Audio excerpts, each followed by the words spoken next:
Bonjour. Donc dans cette vidéo, nous allons parler de la notation de Moody's à propos de la France. Je vous rappelle, aujourd'hui, donc 25 octobre 2024, Moody's a maintenu la notation de la France AA2, mais a mis une perspective négative à partir d'une perspective stable. Donc là, on est sur le site de Moody's.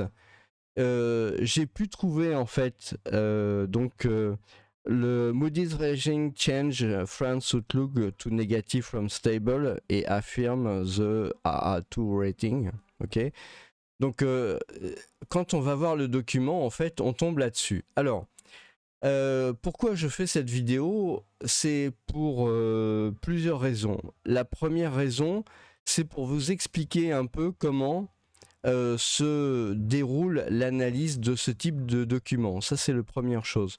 La deuxième chose, c'est pour vous signifier que c'est absolument important de tenir compte de la réalité. C'est-à-dire que vous pouvez adhérer à des idéologies politiques et vous pouvez avoir une conviction sur ce que devrait être le rating, la notation de la France par les agences de notation. C'est une chose.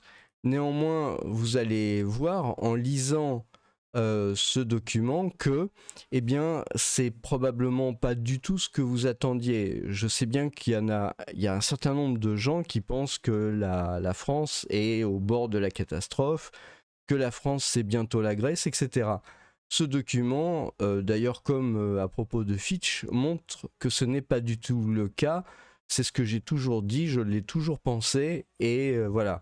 Par contre, je vous le dis tout de suite, les news qui sont dans ce document sont franchement pas très rassurantes, malgré l'apparente, on va dire, stabilité en fait de la notation. C'est pas un cauchemar, mais néanmoins, c'est quand même pas très cool. Donc on va étudier ce document. Je vais vérifier que vous arrivez à tout voir correctement. Voilà. Voilà. Donc là, comme ça, vous voyez tout le document, c'est très bien. Et on va commencer donc l'analyse. Alors, donc là, on a AA2, hein, donc ça c'est très bien. Changement de stable vers négatif, c'est inversé, bon. Donc ils ont maintenu AA2 pour le long terme. On voit que c'est la Société de prise de participation de l'État, SPPE. Et ils ont changé donc les perspectives de stable à négatif. Hein. Donc voilà. Bon. Ensuite, la décision de changer reflète donc les risques croissants que le gouvernement français va avoir à implémenter des mesures qui vont permettre de comment dire, d'avoir un moindre déficit budgétaire et une moindre détérioration de la dette. En fait, la détérioration fiscale qui a été vue récemment, en fait, c'est ce qui a fait que le déficit a pas arrêté d'augmenter. Mais ça, c'est ce qu'on a vu dans d'autres vidéos. Entre guillemets les quelques 60 à 100 milliards d'euros qui ont été entre guillemets découverts, ça provient en fait de moindres rentrées fiscales. Et on a vu d'ailleurs à travers les lois qui étaient passées en fait que ce qui est surtout important, c'était justement cette moins rentrée fiscale.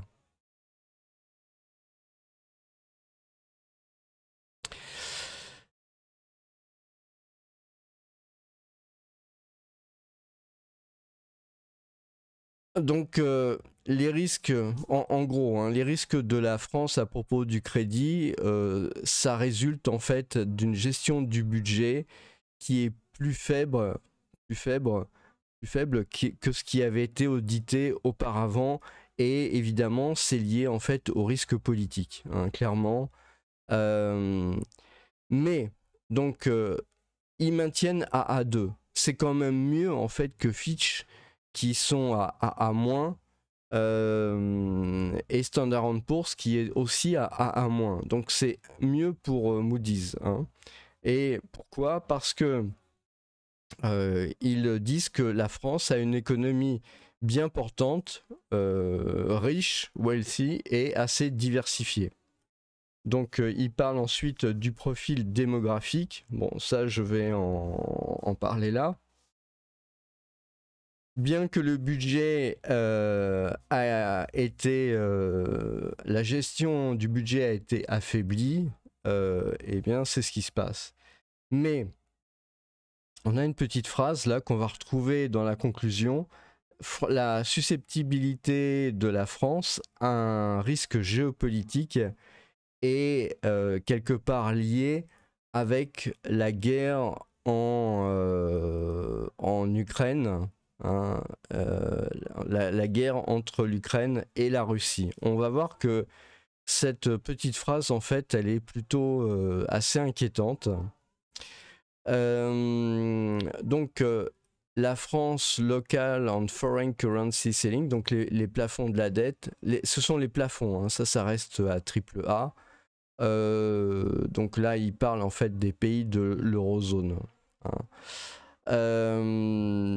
Donc là, on peut trouver, en regardant là-dessus, en fait, la liste des crédits qui sont affectés en fait par cette notation. Et je vous laisse éventuellement regarder. Donc ensuite, vous avez Rational for the Negative Outlook. Ça veut dire en fait, quelles sont les raisons pour une éventuelle... Enfin, quelles sont les raisons pour la perspective négative qui vient d'être donnée. Donc la dette, en fait, se détériore de manière absolue. Et la France, quelque part, s'affaiblit par rapport aux autres taux d'intérêt de la zone euro, quelque part. Et c'est dû à un large déficit budgétaire et des taux d'intérêt élevés. Parce que oui, le pays donc, doit rembourser avec des taux d'intérêt élevés, donc c'est un problème. Donc là, il parle en fait du PIB, hein, voilà, et il parle du déficit en fait qui doit être supérieur à 6% du PIB. Il dit que le gouvernement souhaite réduire en 2025 à 5% du PIB, mais il ne pense pas qu'ils arriveront en fait à tenir cet objectif. Donc c'est pour ça en fait, c'est une des raisons pour lesquelles c'est négatif. Donc après, ils parlent de tout un tas de difficultés politiques. Hein. Ils tiennent compte du fait que c'est difficile pour le gouvernement de mettre en place des mesures d'économie. Ça va être très compliqué.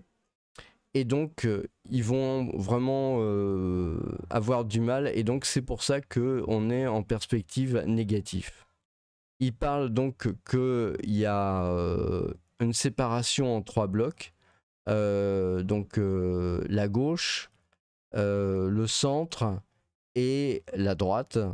Voilà, nos partis, il n'y a aucun parti ou alliance qui a la majorité. Donc ça fait partie des problèmes, mine de rien. À moyen terme, des déficits persistants vont continuer à poser un problème, hein, etc.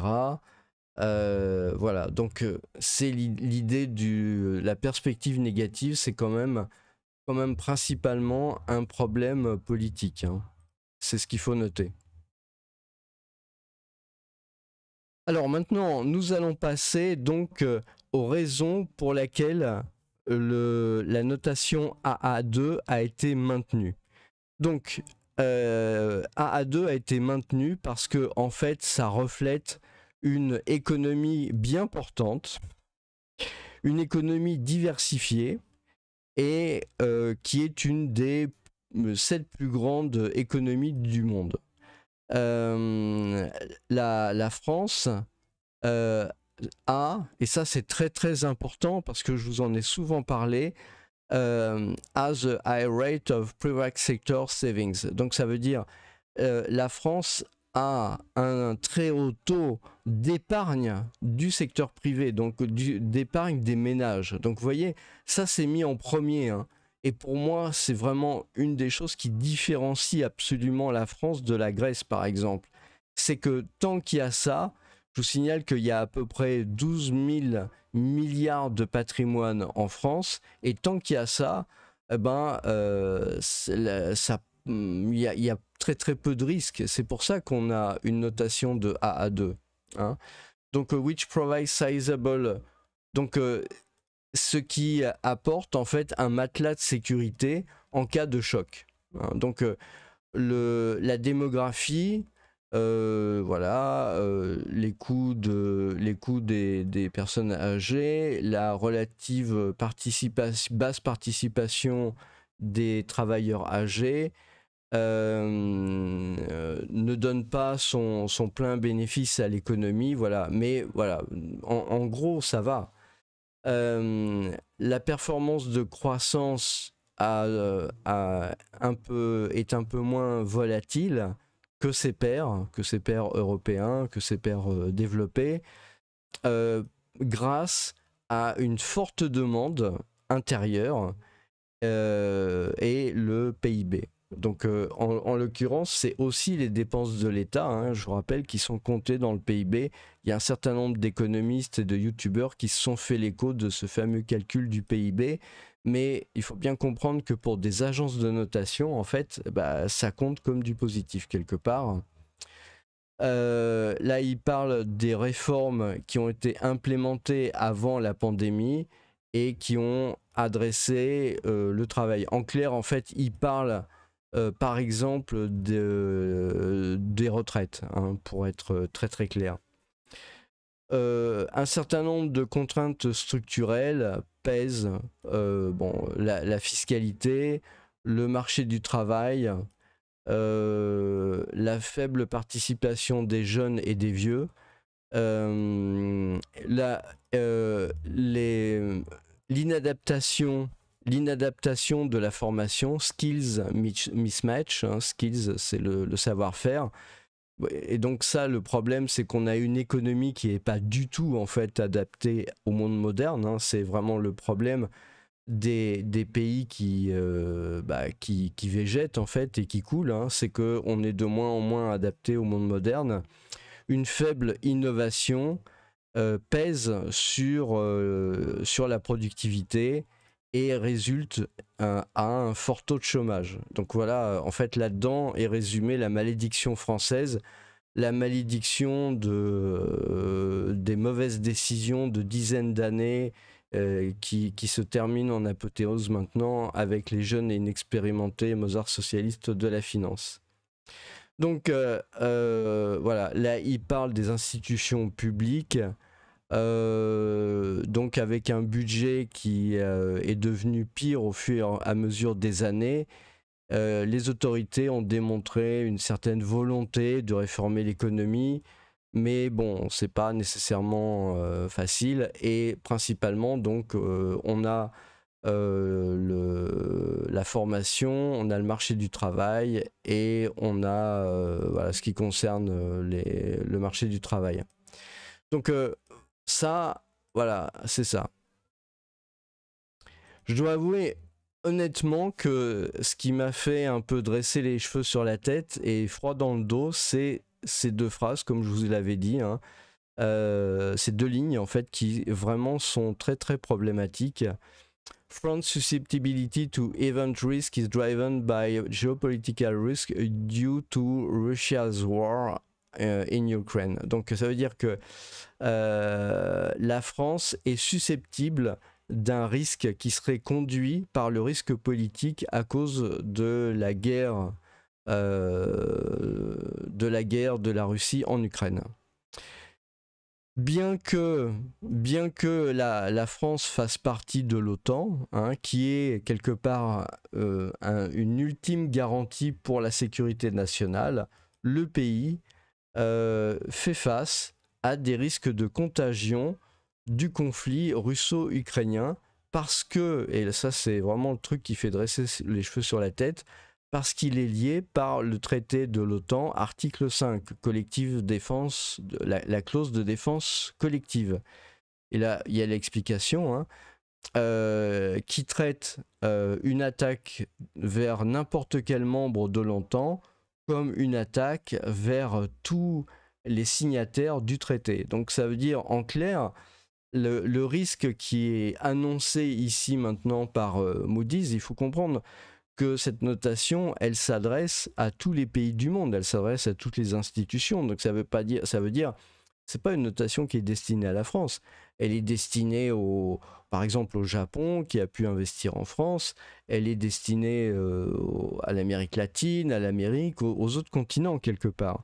Donc il faut bien comprendre que là, vous avez deux phrases dans un document qui a du poids, hein. C'est les agences de notation, vous voyez, c'est pas rien, on attend le résultat et tout ça, et on a là-dedans une mention de l'article 5 du traité de l'OTAN en forme de défense collective. Et j'irais même, on peut même ajouter en fait quelque chose qui figure pas là-dedans et qui éventuellement devrait y figurer, c'est-à-dire que quelque part, on ne dit pas, mais le risque est amoindri parce que la France est une puissance nucléaire et au cas où elle serait attaquée, elle pourrait utiliser sa puissance nucléaire. C'est pas marqué là-dedans. Donc, quelque part, c'est un peu gênant. C'est un peu gênant et si vous voulez, à partir du moment où c'est marqué comme ça dans le papier, ça veut dire que c'est une possibilité. Voilà. Ça veut dire que quelque part, ils réfléchissent à ce problème-là et ils voient une possibilité. Ça serait intéressant de voir, parce que je crois que Moody's en ce moment fait la notation d'un certain nombre de pays en Europe. Ça serait intéressant de voir est-ce qu'il y a le même genre de ligne dans la notation des autres pays européens. Mais moi je vous dis, le fait que cette ligne figure maintenant là, c'est très inquiétant. C'est nécessairement très inquiétant. Voilà. Après, vous faites ce que vous en voulez. Donc, les risques de liquidité, donc les risques de solvabilité du gouvernement sont très bas. Parce que, voilà, étant donné the safe haven characteristic of French government debt. Donc, ça veut dire, étant donné comment dire, la caractéristique de coffre-fort quelque part, hein, de refuge de la dette. En fait, ils considèrent que la dette du gouvernement français est un refuge financier. Donc vous voyez, on est extrêmement loin de la Grèce et de ce genre de choses-là. Très très loin. On n'en est vraiment pas proche. Ni même de l'Argentine, ni même de n'importe quel autre pays. Hein. C'est vraiment important de bien comprendre ça. Donc, la politique de restriction monétaire a mené à accroître le coût du financement de la dette souveraine de la France, hein, qui s'est approfondi, etc. Mais le gouvernement a accès à une très large base d'investisseurs, donc voilà. Donc le secteur bancaire, les risques du secteur bancaire reflètent principalement les risques posés par comment dire, la grande taille du système. Bon. External vulnerability risk reflect low current account deficit on the small external debtor position. Donc, il trouve en fait que il y a peu de risques avec les déficits et que la position de débiteur extérieur, si vous voulez, donc ça veut dire la part des non-résidents dans la dette française est faible. Et c'est ce qu'on a vu au fur et à mesure de ces vidéos, hein, c'est que quand vous prenez, j'avais fait une vidéo pour étudier les dettes publiques avec un tableau, etc.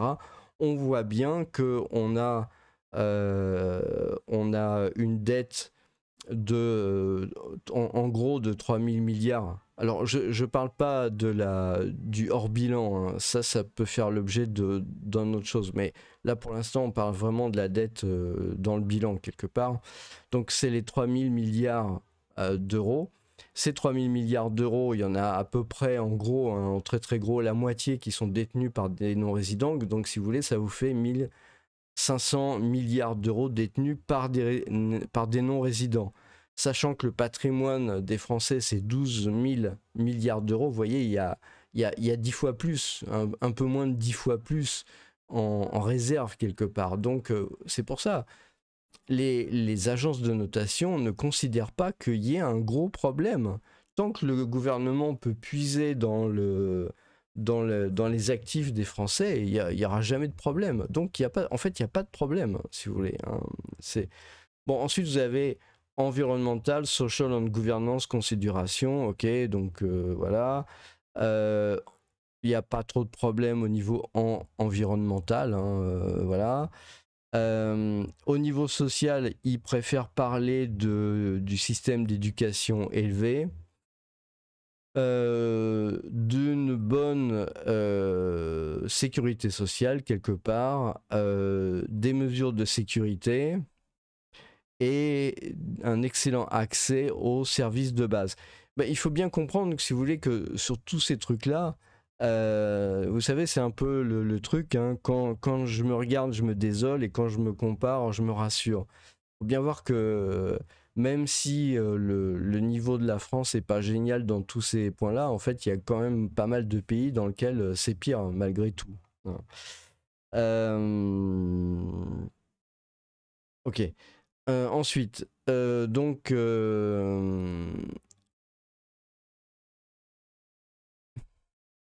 Donc là, il parle, bon, ok,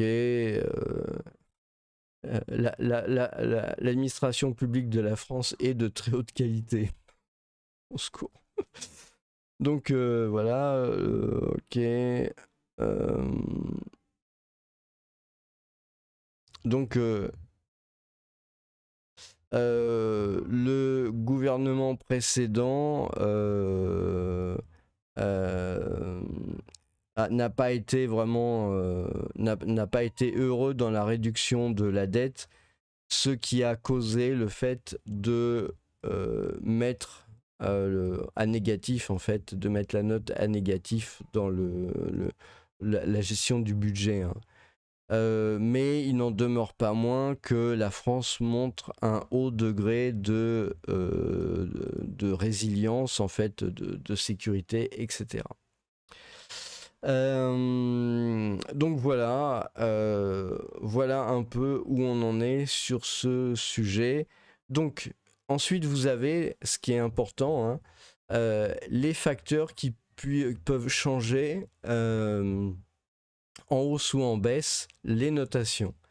Alors qu'est-ce qui pourrait faire en sorte que la notation augmente? Donc elle passe maintenant de AA2 à AA1. Eh bien, comme c'est en négatif, en fait, ça passerait plutôt, ça serait mis à jour en stable, hein. Et voilà, c'est marqué ici. Et ça serait une confiance dans les mesures de la dette. Voilà. En particulier, le fait que la dette puisse être réglée et ne pas se détériorer plus que les autres pays européens, hein. Donc pour ça, ça nécessite une annonce de mesures fiscales crédibles sur le long terme. Et puis aussi un très fort support politique. Donc voilà, on voit que bon, il y a ça, mais ça c'est pas évident. Alors par contre, vous avez what could change the rating down. Donc qu'est-ce qui peut abaisser la note, hein, tout simplement. Donc alors le problème, ça serait que si la dette devient plus chère. Par exemple, ça pourrait être le cas si on a une augmentation du taux d'intérêt. Par exemple, on a vu au cours de ces vidéos, pareil, regardez le spread entre la France et l'Allemagne, les OAT et les bandes de 10 ans. Et puis aussi une stratégie fiscale qui manquerait de crédibilité et dont l'implémentation serait quelque part difficile. Donc il faut bien comprendre, c'est que je vous l'ai déjà dit quand on étudiait tout ça autour des agences de notation, ce qui est important pour les agences de notation, c'est pas qu'il y ait des petites fleurs partout dans le pays, c'est pas que tout le monde travaille, c'est pas que les gens soient heureux, ça ils en ont absolument rien à faire. Ce qui est important, c'est est-ce que le pays peut rembourser d'une part les intérêts et d'autre part le capital. Le reste, ils s'en fichent. Enfin, je veux dire, et c'est pas leur problème. C'est ça qui est important de comprendre. Les notations des agences de notation ne sont pas là pour dire si un pays a une qualité, il est là pour dire est-ce que le pays rembourse la dette. Je veux dire, s'il devait prêter à la Corée du Nord et que la Corée du Nord se comporte de manière régulière en remboursant les dettes de crédit, etc., ils auraient 3A. Ils s'en fichent de ce qui se passe à l'intérieur. Donc, il y a les réformes. La réforme des retraites, etc. Donc ça serait quelque chose qui serait regardé avec intérêt. Voilà. Et puis, encore une fois, je vous dis, moi, ce truc-là me gêne beaucoup. Bien que ce n'est pas une... comment dire, bien que ce ne soit pas une idée de base, bien que ça ne soit pas une prévision de base, bien que nous n'envisageons pas cette hypothèse, voilà, ils prennent beaucoup de précautions, une escalade de la guerre en Ukraine dans un conflit qui impliquerait tous les membres de l'OTAN, à ce moment-là, eh bien, exercerait une pression à la baisse sur la notation. Donc, quelque part, je ne sais pas pourquoi ils ont rajouté ça, il suffisait de ne pas mettre la phrase, quelque part. Or là, ça fait 3 fois dans le texte qui parlent d'une escalade de la guerre en Ukraine avec un conflit qui impliquerait les membres de l'OTAN. Ça fait 3 fois, ça fait quand même beaucoup dans un texte en fait qui est essentiellement un texte financier. Mais les agences de notation, c'est normal, elles doivent tenir compte de tout le contexte. Pas seulement du contexte politique ou économique, mais aussi du contexte géopolitique. L'idée, encore une fois, c'est de savoir tout simplement est-ce que le pays pourra en rembourser. C'est clair que si le pays doit faire face à une guerre, tout de suite, ça devient tout de suite beaucoup plus compliqué. Et ils en tiennent compte pour leurs clients. Donc c'est très important. Voilà, on voit ça 3 fois apparaître. Moi, je trouve ça particulièrement inquiétant. Je vous le dis comme je le pense. Bon, ensuite vous avez voilà la fin du document, qui sont plutôt des explications et des références et des choses comme ça. Voilà, donc voilà, vous avez tout ce truc. Je dois avouer que c'est beaucoup plus lisible en fait ce document, même s'il paraît un peu comme ça assez sec, assez abrupt on va dire, parce que c'est vrai que ça fait un peu, il n'y a pas beaucoup d'images, il n'y a pas de schéma, c'est pas très fun à lire. Mais voilà, je pense que c'est un exercice qu'il faut avoir fait au moins une fois pour que ensuite vous puissiez aller lire régulièrement, vous tenir au courant, vous investissez, c'est important de savoir dans quoi vous investissez, c'est important de comprendre tous ces trucs-là sans que ça soit prémâché par les médias mainstream ou par des gens auxquels vous ne faites pas confiance. Il faut aller chercher l'information là où elle est à la source. Et donc on a tout ça. Donc voilà, je vous ai dit, Voilà, je voulais vous exposer en fait cette partie-là. Je pense que là c'est fait.